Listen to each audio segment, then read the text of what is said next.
मैंने माइक ही नहीं लगाया है, पूरा अभी मुझे वापस रिपीट करना पड़ेगा। ढूंढा अंगना अंगना फिर भी नहीं मिला सजना। Welcome back to my channel guys, मैं हूँ दीपिका और आज का टॉपिक है हमारा शादी। जो मेरी नहीं हुई है, आपकी भी नहीं हुई होगी, तो ये वीडियो आपके लिए है। और जो लोग भी सिंगल है प्लीज़ इसे पूरा देखिए। सिंगल लोगों को बहुत मोटिवेशन मिलने वाला है मेरे इस वीडियो से। तो कभी कभी ऐसा लगता है कि ना मैं सिंगल लोगों की ऐसी बड़ी से ऐसे एक संगठन बनाऊं और आप सब मेरे सभासद रहेंगे, मैं आपकी बॉस रहूँगी। मतलब वो अलग ही लेवल का बंदा था। और हम लोग मोटिवेट करेंगे लोगों को, जो भी सिंगल है, जो भी अनमैरिड है या जिनकी शादी नहीं हो रही है। देखो फ़र्क है, शादी करनी है और शादी नहीं हो रही है, और जिसको शादी करनी ही नहीं है, दोनों में बहुत फ़र्क है। तो कुछ लोगों को लगता है कि हम अनमैरिड है तो हम अपनी इच्छा से है, तो ऐसा नहीं है। मेरा जब भी जन्म हुआ था तभी भगवान आप मेरा पार्टनर पृथ्वी पे भेजने के लिए भूल गए थे क्या? अगर ऐसा है तो प्लीज़ मुझे बता दीजिए, मैं लड़के देखना बंद करूँगी। और ये रिक्वेस्टेड टॉपिक है और थैंक्स, ऐसे टॉपिक्स आप मुझे सजेस्ट करते हैं तो मुझे भी आइडिया मिलता है कि मुझे किस बात पे वीडियो बनानी है और किस बात पे मुझे एक अवेयरनेस आपको देना है। और मेरे पास्ट में मैंने शादी का बहुत प्रेशर झेला है, मतलब इतना प्रेशर झेला है कि मैं प्रेशर कुकर में थी और उसको सीटी नहीं थी और सीटी नहीं थी तो वो स्टीम कहाँ से निकलेगी ना, स्टीम अगर निकलेगी नहीं तो कुकर फट जाएगा। तो ऐसी बहुत सारी बातें हुई है, पर अभी वो मेरा स्टेज चला गया है। मतलब बाद में वो सब प्रेशर वेशर सब झेलने के बाद सिचुएशंस बाद में थोड़ी स्टेबल हो गई, थोड़ी चेंज हो गई। तो कैसे चेंज हो गई? तो ऑफ कोर्स पहला तो सॉल्यूशन यही है कि you have to take stand.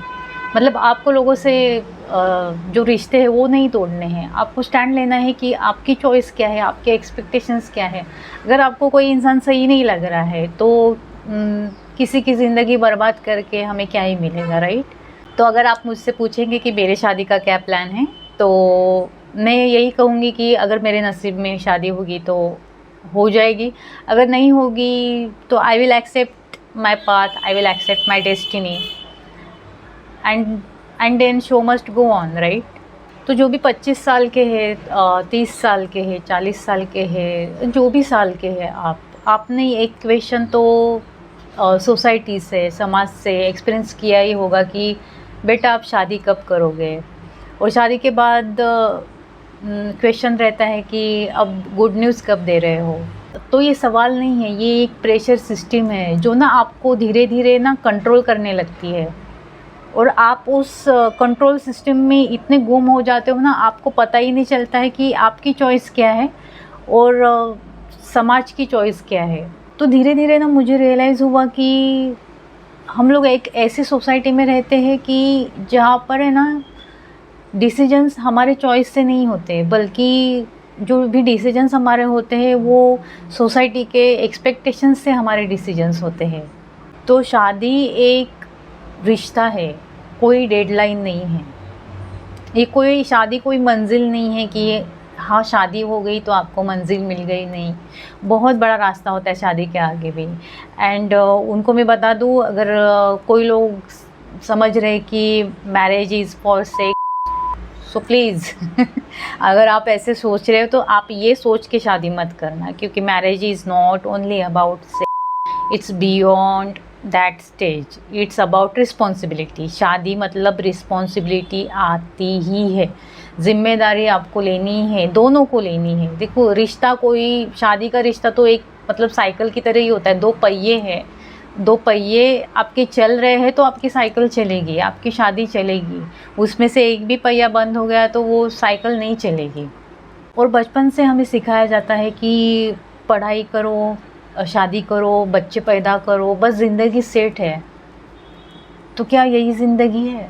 पर ये कोई नहीं पूछता कि क्या तुम रेडी हो, क्या ये तुम्हारी चॉइस है, तुम फिज़िकली, मेंटली, फाइनेंशियली रेडी हो एक ज़िम्मेदारी लेने के लिए, एक पार्टनर को संभालने के लिए, उसके साथ साझेदारी करने के लिए, उसके साथ एक अंडरस्टैंडिंग बनाने के लिए, क्या तुम रेडी हो?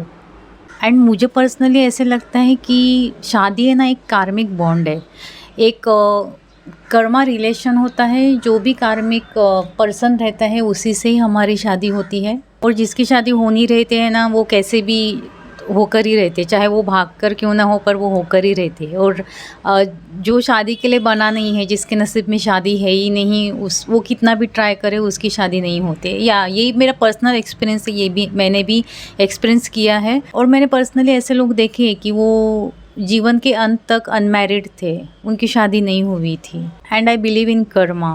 तो मैं पर्सनली मानती हूँ कि ये एक ना कार्मिक बॉन्ड है, जो हम जन्मों जन्मों से लेके आते हैं और वही पार्टनर हमें मिलता है। फिर चाहे वो अरेंज मैरिज हो या फिर लव मैरिज हो, कोई फ़र्क नहीं पड़ता है, ये कार्मिक पार्टनर ही हमें मिलता है। और मैं मानती हूँ कि शादी एक बहुत ही खूबसूरत रिश्ता है। इट्स अ ब्यूटीफुल रिलेशनशिप, और ये दो आत्माओं का मिलन है। तो ये शादी का मीनिंग ना ये होना चाहिए। So personally being a spiritual person, I believe that marriage is a कार्मिक रिलेशन। और मैं रिश्ते कार्मिक इसलिए भी मानती हूँ, शादी तो कार्मिक होती ही है, पर हमारी जो भी फैमिली होती है वो भी कार्मिक ही होती है। क्योंकि मैं इस घर में मैंने जन्म लिया है, तो ये मेरे पूर्व जन्मों के कर्मों के कारण मैंने जन्म लिया है। नहीं तो मैं अंबानी के घर में काजू बादाम खा के बैठती और हेलीकॉप्टर में घूमती और हेलीकॉप्टर खेलती। तो ऑफ कोर्स मेरा मैट्रिमोनियल साइट्स पे भी कुछ एक्सपीरियंस रहा है, वो भी मैं आपको शेयर करूँगी ताकि आप अवेयर रहो। डेटिंग साइट का मुझे कोई एक्सपीरियंस नहीं है, एंड मैं वो डेटिंग साइट एंड ऑल में कुछ मानती नहीं हूँ। तो मैट्रिमोनियल साइट पे मैं लड़कों का बता सकती हूँ। कैसे होता है ना, जो भी मैट्रिमोनियल साइट में जिन्होंने रजिस्टर किया उनको पता होगा। अगर हम लोग लड़की है तो हम सिर्फ लड़कों का ही प्रोफाइल देख सकते हैं, लड़की का प्रोफाइल हमें दिखता नहीं है। तो मैट्रिमोनियल साइट्स पे मैंने जब भी देखना स्टार्ट किया था, तो फर्स्ट ऑफ ऑल मतलब मुझे बहुत ही अच्छा लग रहा था कि ये अभी मुझे लग रहा था चलो अभी कोई एक अच्छा सा लड़का मिल जाएगा और मेरी शादी हो जाएगी। पर कभी कभी किस्मत को कुछ और ही मंजूर होता है, और हर एक खूबसूरत व्यक्ति का नसीब खूबसूरत नहीं होता है, ये भी मैं कहना चाहूँगी, ये सच है। और मैट्रिमोनियल साइट्स का मेरा कुछ एक्सपीरियंस खास रहा नहीं है। हाँ, कुछ लोगों की शादियाँ हुई है मैट्रिमोनियल साइट्स से, पर वहाँ पे भी स्कैमर्स बहुत है। तो मैं आपको वही अवेयर करना चाहूँगी कि आप अगर मैट्रिमोनियल साइट पे अगर देख रहे हैं, या फिर कोई भी सोशल मीडिया से आप अगर देख रहे हो लड़का, तो बी केयरफुल। देखो, क्रिमिनल्स हर जगह है, और क्रिमिनल में सब आता है, बहुत कुछ आता है। तो ये मैं सिर्फ मैट्रिमोनियल साइट्स की बात नहीं कर रही हूँ, मैं एक पूरे ऑल ओवर इंटरनेट की बात कर रही हूँ। जहाँ पे पॉजिटिविटी है वहाँ पर निगेटिविटी आती ही है, और जहाँ पे इंटरनेट का एक्सेस आ जाता है वहाँ पे स्कैमर्स भी आ जाते हैं। तो फिर वो आपका बैंक अकाउंट क्यों ना हो, आपका ATM कार्ड क्यों ना हो, या फिर आपका कुछ और साइट्स क्यों ना हो, कुछ वेबसाइट्स भी हैक हो जाते हैं। तो इसी तरह मैट्रिमोनियल साइट्स का भी है। हम लोग किसी को ब्लेम नहीं कर सकते, क्योंकि जहाँ पर एक्सेस है इंटरनेट का वहाँ पे स्कैमर्स तो आना ही है। तो मैट्रिमोनियल साइट्स पे मैंने बहुत सारे रिजेक्शंस फेस किए हैं। I have been rejected by so many people. I have faced so many rejections in marriage, and I have suffered a lot because of scammers and their toxic nature.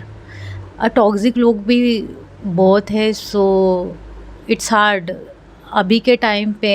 मतलब एक अच्छा partner मिलना, एक अच्छा साथीदार ढूंढना, एक अच्छा जीवन साथी मिलना बहुत ही मुश्किल हो गया है। तो ऐसी स्कैमर्स की वजह से भी ट्रस्ट इश्यूज़ एग्जिस्ट करते हैं, ट्रस्ट इश्यूज़ भी आ जाते हैं कि किसी पे ट्रस्ट करे या ना करे, राइट। अगर आपने इंटरनेट के बाहर भी अगर जाके देखा तो स्कैमर्स हर जगह है। ऐसा नहीं, ज़रूरी नहीं है कि इंटरनेट पे ही स्कैमर्स है, स्कैमर्स हर जगह है और क्रिमिनल्स भी है। पर अगर जस्ट बिकॉज आपको शादी का और बच्चों का कोई प्रेशर दे रहा है, तो आप खुद से एक सवाल पूछना कि क्या तुम रेडी हो। लोग कहते हैं कि टाइम निकल रहा है, लेट हो जाएगा, पर आपकी ज़िंदगी कोई रेस नहीं है।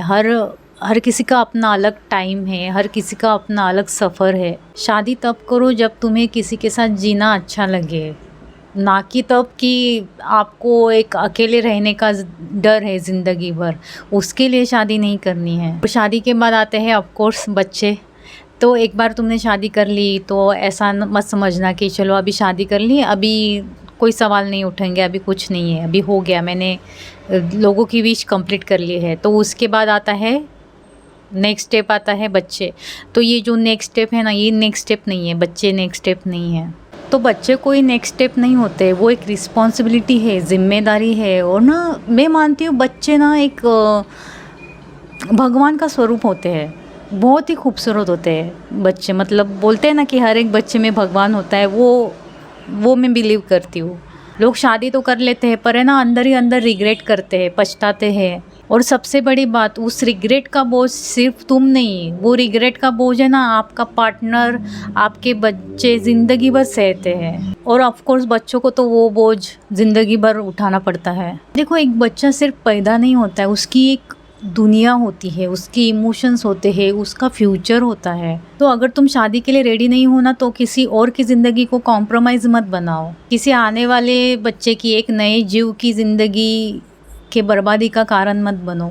और मैं मानती हूँ कि जो लोग भी मातृत्व का अनुभव करते हैं, जो माँ बनती है, बहुत ही अलग ही अनुभव रहता होगा और वो महिलाएं बहुत ही भाग्यशाली होती है। देखो सोसाइटी तो तुम्हें जज करेगी ही, चाहे तुम जल्दी शादी करो या लेट शादी करो या ना भी करो। फिर क्यों ना वो डिसीजन ले कि जो डिसीजन से आपको अंदर से सुकून मिले। शादी मतलब खिलौनों की दुकान नहीं है। देखो मैं शादी के खिलाफ नहीं हूँ, पर शादी है ना एक त्याग और सैक्रिफाइस का स्वरूप है। एटलीस्ट बेसिक चीज़ें तो मैच होनी चाहिए, mental compatibility, physical compatibility, financial compatibility, तब जाके वो लड़का और लड़की साथ में रह सकते हैं। थोड़ा बहुत तो कुछ ना कुछ मैच होना चाहिए। अभी आजकल के टाइम में ऐसे हो गया है कि ये बेसिक मैच भी मिलना बहुत ही मुश्किल हो गया है। और आजकल की युवाओं की प्रॉब्लम ये नहीं है कि शादी नहीं करनी है, प्रॉब्लम ये है कि एटलीस्ट बेसिक मैच नहीं मिल रहा है। और ट्रस्ट इश्यूज़ भी है, किस पे ट्रस्ट करें या ना करें। और वो पुराना ज़माना गया जहाँ रिश्ते अंत तक निभाते थे। अभी परिस्थितियाँ बहुत अलग हो गई है। कुछ तो मतलब कुछ लोगों की शादी तो एक बिज़नेस टाइप भी हो गई है। और मैं तो कहती हूँ कि उस ज़माने के लोग बहुत लकी थे, जो भी अंकल आंटी लोग थे ना, बहुत लकी थे, क्योंकि उस ज़माने में प्रेम का अर्थ ही अलग था, प्रेम का अर्थ पता था। आज के ज़माने में प्रेम का अर्थ नहीं है, प्रेम का अर्थ किसी को पता ही नहीं है। तो अगर आप शादी ज़बरदस्ती से कर रहे हो या ज़बरदस्ती से करने का डिसीजन ले रहे हो, तो समझ जाओ कि आप एक कुएं में गिरने की तैयारी कर रहे हो। और जो भी नया जीव आने वाला है उसका जन्म भी कुएं में होगा, और उसको वो कुएं से बाहर निकलने के लिए ना बहुत कष्ट करना पड़ेगा, या फिर उसकी ज़िंदगी भी उसी कुएं में बीतेगी, जिसको हम लोग आज बोलते हैं टॉक्सिक एनवायरनमेंट। कभी कभी इससे बच्चों को ना चाइल्डहुड ट्रॉमा भी होता है, बहुत कुछ प्रॉब्लम्स होते हैं। तो ना बच्चों को एक, अगर आप एक नरिश करने की जो कला है वो नहीं जानते या एक नरिशमेंट नहीं दे सकते, तो माँ बाप के बीच में ही पिसता रहेगा। वो कुएं से वो बाहर निकल ही नहीं पाएगा। अगर वो नहीं निकल पाएगा तो वो बच्चा बड़ा होके आपको ही कोसेगा, राइट। तो ये एक लूप है। और देखो कुछ लोगों को तो बोलने की आदत ही होती है, पहले बोलते हैं कि शादी कब करोगे, फिर बोलेंगे कि बच्चे कब होंगे, फिर बच्चे होने के बाद बच्चों को मार्क्स कितने आए, इतने कम मार्क्स क्यों आए उनमें कंपैरिजन होगा, फिर बच्चों की शादी कब होगी, फिर बच्चों को बच्चे कब होंगे, वो उनको प्रॉब्लम होगी। उसके बाद आप जब बूढ़े हो जाएंगे तभी वो बोलेंगे कि आप अभी तक मरे नहीं, और आपके मरने के बाद वो तेरहवीं में खाना खा के चले जाएंगे। मैंने तो किसी को तो लोगों की मैयत में भी मतलब रोते हुए नहीं देखा है। कोई लोग तो हंसते हैं, मैंने अपने आँखों से देखा है, कुछ लोग हंसते हैं। तो इट्स अ शेमफुल थिंग। अगर किसी को आपके मृत्यु से प्रॉब्लम नहीं है तो आपकी ज़िंदगी से प्रॉब्लम क्यों होगी? आपकी ज़िंदगी से उनको कुछ फ़र्क नहीं पड़ता है। और देखो स्कैमर्स सिर्फ लड़के नहीं होते, लड़कियां भी होती है, पर मुझे लड़कियों का कुछ इतना एक्सपीरियंस नहीं है। तो पर्सनली जो मुझे एक एक्सपीरियंस मिला तो वो मैंने आपके साथ शेयर किया, आपको अवेयर करने के लिए, ताकि आप भी अलर्ट रहें, सावधान रहें। और मैरिज के बाद ये भी प्रॉब्लम कॉमन देखने को मिल रही है कि इनफर्टिलिटी इश्यूज़ होते हैं। देखो हार्मोनल प्रॉब्लम कॉमन है, ये ज़रूरी नहीं कि लड़कियों में ही होते हैं, ये लड़कों में भी होती है, दोनों में होती है, गर्ल्स एंड बॉयज़ में। तो मेंस्ट्रुएशन डिसऑर्डर्स भी होते हैं, लाइक PCOS, PCOD, एंडोमेट्रियोसिस, ऐसे बहुत के एक डिसीजेस है जो प्रॉब्लम्स होती है कंसीव करने में, तो उसके वजह से भी मैरिज में बहुत इश्यूज़ देखने को मिलते हैं। और कोई महिलाएं हैं जो ये इश्यूज से सफ़र कर रही है, like menstruation disorder, periods disorder, तो हमारी साइंस इतनी भी आगे नहीं गई है कि उसके लिए सॉल्यूशन है। गायनेकोलॉजिस्ट, आप डॉक्टर के पास जाएंगे, वो आपको बोलेंगे कि अर्ली प्रेगनेंसी आप कर लो, ठीक है, पर ये गारंटी नहीं है कि प्रेगनेंसी के बाद भी ये जो प्रॉब्लम है वो सॉल्व होगी। मैंने ऐसे भी केसेस देखे हैं जिनको मैरिज के बाद ये इश्यूज़ हुए हैं और उनकी बहुत बार सर्जरी भी हुई है। सो ये मुझे नहीं लगता कि ये भी रीज़न होना चाहिए शादी के लिए, पर्सनली मुझे लगता है, क्योंकि गारंटी किसी भी चीज़ की नहीं है, कोई भी चीज़ की गारंटी नहीं है और कोई डॉक्टर आपको गारंटी नहीं देता है। और ये हार्मोनल प्रॉब्लम क्यों होती है? देखो, आजकल की ज़िंदगी ना बहुत भागदौड़ वाली हो गई है, भागदौड़ है, स्ट्रेस है, जॉब की टेंशन है, तो थोड़ा बहुत भी ये स्ट्रेस का ऊपर नीचे हो गया तो वो हार्मोन्स में तो ऊपर नीचे होता ही है। तो इसलिए मैं इसको बोलती हूँ कि ये कॉमन हो गया है, क्योंकि लाइफस्टाइल चेंज हो गई है। लाइफस्टाइल पहले जैसी नहीं है। पहले का ज़माना बहुत अलग था, अभी का ज़माना बहुत ही अलग है। और जो भी हार्मोनल इश्यूज़ की ट्रीटमेंट होती है वो एक सीमित काल तक ही वो लोग कर सकते हैं ट्रीट, उसके आगे वो लोग नहीं कर सकते हैं। तो ऐसे बहुत सारे लिमिटेशंस है जहाँ पर साइंस भी अभी तक रिसर्च कर रही होगी, शायद, मुझे नहीं पता है, पर जितना मुझे पता है मैंने आपके साथ शेयर किया है। आई होप आपको इससे बहुत सारी जानकारी मिली होगी। तो अगर आप ये सोसाइटी प्रेशर का अगर सोल्यूशन आप देख रहे हैं तो मैं तो यही कहूँगी कि खुद के लिए स्टैंड लेने के अलावा कोई तो मुझे सोल्यूशन नहीं दिख रहा है। जो मैंने किया पर्सनली, मैंने लाइफ में अनुभव किया है, वही मैं आपको बता पाती हूँ। सो लर्न टू से नो टू टॉक्सिक मैरिजेस। अपने ज़िंदगी के डिसीजंस तुम्हारे होने चाहिए, सोसाइटी के प्रेशर से नहीं। और शादी ना प्रेशर से नहीं, चॉइस से होनी चाहिए। और बच्चे सिर्फ तब जब तुम दोनों रेडी हो। तो याद रखना, ज़िंदगी तुम्हारी है और इसे जीने का तरीका भी तुम्हारा ही होना चाहिए। तो सोसाइटी के रूल्स फॉलो करने से पहले अपने दिल की आवाज़ सुनो। So that's all for today guys. तो अगर आप अनमैरिड है, सिंगल है, तो यही कहना चाहूँगी कि ठीक है, इट्स ओके। अब उसके लिए सैड रहने की, गिल्टी रहने की या किसी के प्रेशर में रहने की ज़रूरत नहीं है। ज़िंदगी आपकी है और आपका आने वाला फ्यूचर भी आपके हाथ में होना चाहिए। और अपने जीवन साथी को, अपने पार्टनर को चुनते वक्त अवेयर रहिए, सावधान रहिए और सतर्क रहिए। मैंने पर्सनली मेरे से कम उम्र वाले लोग डिवोर्स ही देखे हैं। देखो, डिवोर्स एक बुरी चीज़ नहीं है। मैं क्यों ये बोल रही हूँ? क्योंकि वो ना, मतलब हर दिन मरने से अच्छा है कि एक ही बार मर जाओ। वो एक ही बार रिश्ता कट करेंगे तो बच्चों को भी इतनी प्रॉब्लम नहीं होती है। आगे जाके बच्चों के लिए वो बहुत कॉम्प्लिकेशंस क्रिएट कर सकती है। तो इसलिए मैं डिवोर्स को भी मैं बुरा नहीं मानती और मैं अनमैरिड को भी मैं बुरा नहीं मानती हूँ। पर जो बीच में फंसे हैं वो मैं डेंजर समझती हूँ। और ये रिक्वेस्टेड टॉपिक था, तो अगर आपके भी कुछ टॉपिक्स रहेंगे जो आप चाहते हैं कि मैं उस टॉपिक पे वीडियो बनाऊं, तो आप मुझे इंस्टाग्राम पे डीएम कर सकते हैं या नीचे कमेंट में मुझे लिख सकते हैं। So till then, tata, bye and take care and बोलो all is well. All is well. खुश रहिए यार, खुश रहिए। Marriage is not a life. I am repeating again, marriage is not a life, it's a part of life. ठीक है, तो आपको सैड रहने की ज़रूरत नहीं है यार। जियो यार, ज़िंदगी है, एक ही बार मिलती है ज़िंदगी। ठीक है, चलो टाटा, बाय, टेक केयर। मिलते हैं नेक्स्ट वीडियो में नेक्स्ट टॉपिक लेके। बाय।